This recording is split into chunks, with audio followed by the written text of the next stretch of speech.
satu sekolah ujian praktek kimia di cancel semua, dan karena mereka tahu aduh kayaknya aku kena masalah nih, ya udah mereka ngumpul satu komunitas beasiswa Indo dari Medan, dari Surabaya, dari Bandung buat doain aku ya.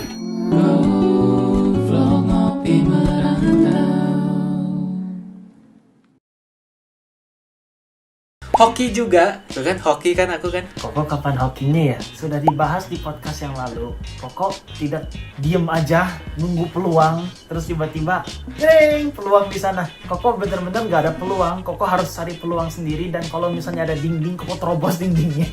Itu perjalanan Koko. Yap, jadi mungkin perjalanan Koko jauh lebih susah dari perjalanan Ria. Tapi pada saat SMP ini juga, karena uang jajan aku yang dikasih pemerintah tuh sangat kecil dan aku cuma bergantung dari uang jajan itu ya, aku nggak dapat duit dari orang tua lagi. Pada saat itu tuh persepsi aku terhadap harga makanan dan harga segala barang tuh sangat-sangat skewed gitu. Jadi apapun yang sebenarnya biasa-biasa aja aku anggap mahal ya. Dan persepsi ini tuh aku bawa juga sampai aku kuliah, sampai waktu pertama kali aku dapat pacar gitu. Pacar aku kayak, makan keluar sekali $15 dianggap mahal gitu. Karena dari dulu aku bubble tea aja gitu. Misalnya kalau kita minum bubble tea bareng-bareng sama temen tuh beneran kita bagi dua gitu bayarnya gitu. Nggak, bubble tea kan murah gitu ya. Biasa beli bubble tea ya udah aku kasih lah, aku traktir kecil gitu ya. Nggak usah bayar gitu. Ini waktu itu aku pertama keluar sama cewek aku ya. Aku beli bubble tea, aku minta dia bayar $1 gitu. Bubble tea $2, aku bayar $1, aku tagih dia $1, dia hah? Tuh macam apa ini gitu. Terus akhirnya tapi dari situ juga tahun, sekarang udah tahun keempat dan going strong. Jadi ya thank you for understanding me back then. Benar-benar dulu aku benar-benar melarat, benar-benar nggak punya duit ya. Jadi ya begitu, dari SMP lanjut ke SMA. Jadi SMP aku Sek 3, Sek 4 2 tahun. Terus SMA juga 2 tahun, J1, J2 ya. Di sini aku belajar A-level dan uang jajan yang dikasih pemerintah naik sedikit tapi masih sangat-sangat susah. Tapi akhirnya aku bisa buat nabung. Jadi aku bisa nabung dikit-dikit sampai waktu itu aku benar-benar pengen beli gitar baru ya. Aku kan hobi main gitar, kalau mau lihat video gitar aku ada YouTube channel sendiri ya, silahkan dicek. Aku pengen nabung buat beli gitar itu harus makan rumput berminggu-minggu, bener-bener gak ngeluarin duit sama sekali, nabung, bener-bener nabung sampai ketabung. Akhirnya ketabung berapa waktu itu? Dulu tuh $300 buat beli gitar aku yang ini nih, sampai sekarang masih aku simpen. Tara, ini gitar udah rusak ya, belum aku benerin, tapi semua gitar yang aku punya di sini memiliki sentimental value ya, aku nggak mau jual juga. Setiap gitar yang aku miliki mempunyai ceritanya masing-masing gitu. Jadi aku nabung buat beli gitar itu, gitar bekas dulu ya. Tapi akhirnya karena uang jajanku naik sedikit, aku bisa menabung dan membeli barang lah. Nah setelah SMA, beasiswaku habis. Jadi kontrak beasiswa pertama aku itu disebutnya ASEAN Scholarship ya. Itu mencangkupi 2 tahun SMP dan 2 tahun SMA. Dan aku setelah SMA, ya tuh ada kucing tuh.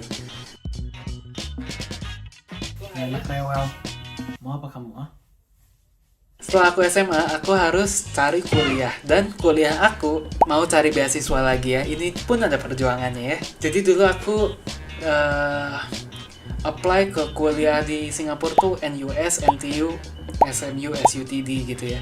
Dari 4 kuliah ini, yang pertama nawarin aku beasiswa lagi tuh SUTD. Kalau mau dilihat, aku juga baru bikin video tentang SUTD versus NUS, NTU, silahkan dicek di sini. Kamu apply-nya lewat kuliah atau lewat jalur pemerintah?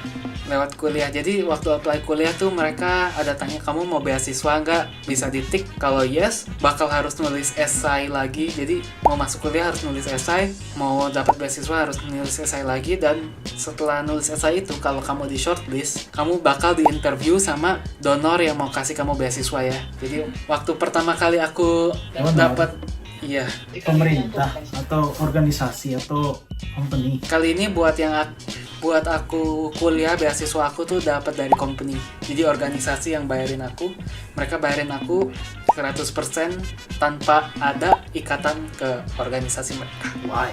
Jadi enak juga. CSR.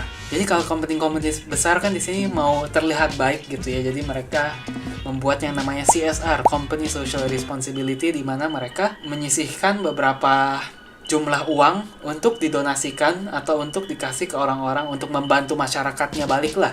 Jadi interview pertama aku buat scholarship yang aku nggak dapat sebenarnya di SUTD pertama kali tuh, ada satu company besar, mereka lumayan prominent juga di Indonesia ya, mereka jual minyak kelapa sawit. CSR kan gula ya? Ya, CSR Company Social Responsibility.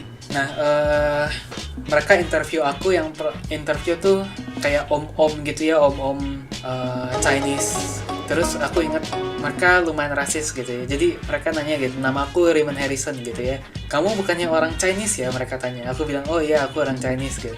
Kamu bisa bahasa Mandarin? Aku bilang, enggak gimana bisa. Terus mereka langsung menghujat aku di sana kayak, wah kamu berketurunan kamu berketurunan Tionghoa tapi nggak tahu culture-mu sendiri, kamu tidak tahu sopan santun kepada leluhurmu, bla bla bla bla bla bla. Aku jelasin lah, orang Chinese di Indonesia itu beda ya. Kita nggak bisa ngomong Mandarin bukan karena kita tidak respect ke culture kita, tapi memang kita punya sejarah di mana pada zaman generasi sebelum kita itu bahasa Mandarin itu benar-benar di-ban ya, dijadikan ilegal. Kalau kalian penasaran sejarahnya, silahkan cari di YouTube, juga banyak itu sejarah tentang identity crisis orang-orang Chinese Indonesian ya. Seingat Koko pas Presiden Soeharto kan, Soeharto membakar buku Chinese.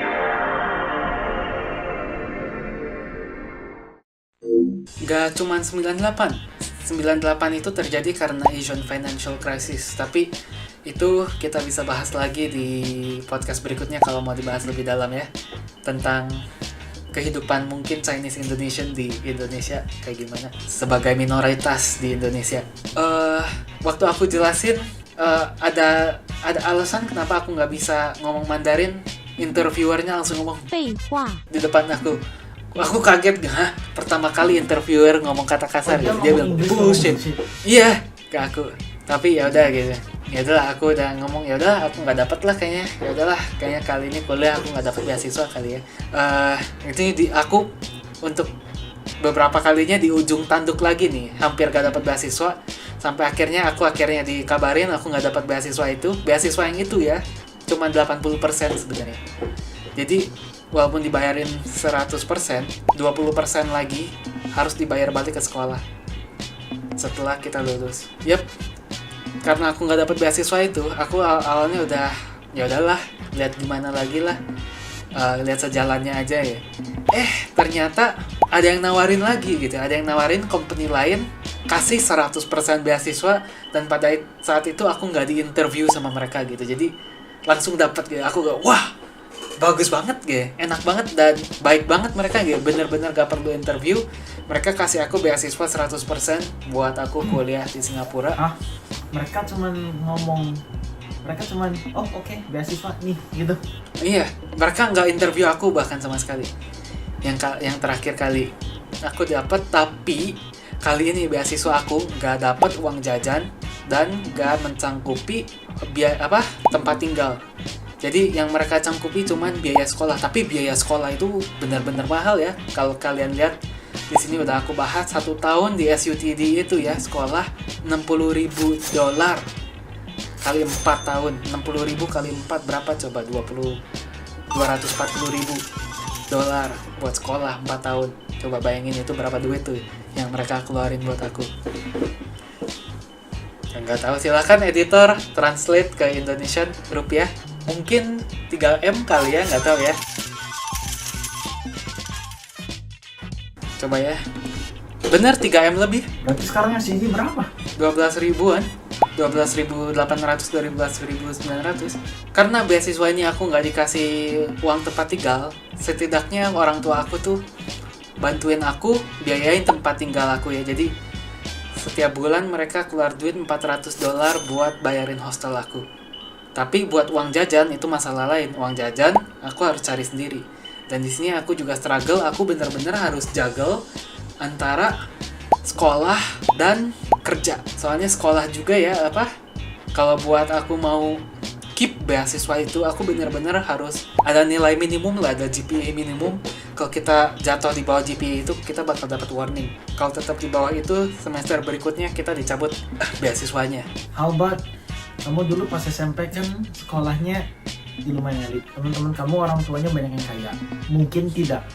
Salah satu dari teman kamu yang punya company, begitu kamu apply beasiswa, oh Raymond Ellison gue kenal sama ini, udahlah kasih aja. Enggak lah, company yang donor scholarship buat aku itu adalah company yang dari dulu memang sudah berjalan gitu, dari udah lama banget.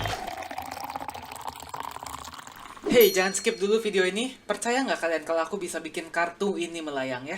Kalau aku bisa, kalian harus janji subscribe ke channel-channel kami dan tonton video kami yang lainnya ya.